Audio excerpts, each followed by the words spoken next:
ඔබතුමා මොකක්ද හෙට දිනේදී ගන්න ස්ථාවරය? මම හෙට දිනේ ගන්න ස්ථාවරය වාට කියන්නේ අද දිනේ. නෑ මට කියන්නේ නෑ මම කියන්නේ නෑ ඔබතුමා බලන්න. මට නෙවෙයි ඔබතුමා ජනතාවට කියන්නේ. මම හෙට කියන්නම්. මම හෙට කියන්නම්. හරි? ඔයවන්න මම උත්තර දෙන්නේ එහෙමයි. මොකද ඔබතුමාගේ தත්ත්වය මම තේරුම් අරගෙන ඉවරයි. ඒ නිසා මම හෙට දිනේදී කියන්නම්. හරි? එතකොට එක ප්‍රශ්නයක් අහන්න බෑ නේද? අහන්න බෑ ඉතින්. වාට ඕන උත්තරේ මට දෙන්න ඕනේ නෑ. හරි ඒක ප්‍රේක්ෂකයෝ තීරණය කරයි. නෑ වාට තරගලයක් කළා මිනිසුන්ට ගස්සලා වගේ අතල්ලේ ගන්නද? ගන්නකෝ ගන්න එක. ඔයා කරගෙන යන්නකෝ.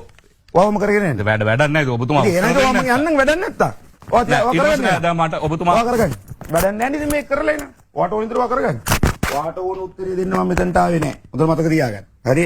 ඔයාගේ දේශපාලනේ මොකක්ද කියන එක මම හොඳට දන්නවා. සංඝ. හරි? ඔයා මේක පටන් ගත්තා මම දන්නවා. මෙතනට මම එන්නේ නැහැ යුවරාජ් නැත්තම්. හරිද? ඔයා වගේ මේ කෙනෙක් කරනවා කියලා දැනගත්තා නම් මම මෙතන ඉඳගන්නෙත් නැහැ. දැන් ඔබතුමා ඊළඟ ප්‍රශ්න. ඔයාගේ පටන් ගත්ත ක්‍රමය මට හොඳට තේරුණා. හරි? ඔයාට ඔයා හිතන්න එපා මේ රටක ප්‍රශ්නයක් තියෙන මොහොතකින් ඔයගලන්ට ආදල්ලයක් කරගෙන දේශපාලන වාසියක් ගන්නවට පුළුවන් කියලා. මම එතනට වැටෙන්නේ නැහැ. හරි? මම මෙතනට මේ ආයතනයට ආවෙත් අවුරුදු දෙකමාරකට පස්සේ.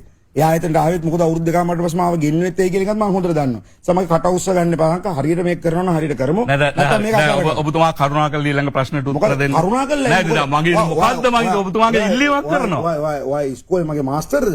කරුණාකරලා ඔයා ඒක හරියට කරන්න. ඔයා මේකේ ප්‍රශ්නයක් ගන්න හරියට හදන්න. ඔයා මේක ඒක മന്ത്രിවරුන් යනලා බයිට් එක ගත්තා වගේ මාව බයිට් එක ගන්න බදන්න හම්බ වෙන්නේ නැහැ. ඒක හොඳට මතක තියාගන්න. කැමති නම් මේක කරන්න හරියට නැත්නම් ඒක අතල්ලා දාන්න. ප්‍රශ්නයක් නැහැ. හරි? කිසි ප්‍රශ්නයක් නැහැ. කිසි ප්‍රශ්නයක් නැහැ. අපි විරාමයකින් පසු නැවත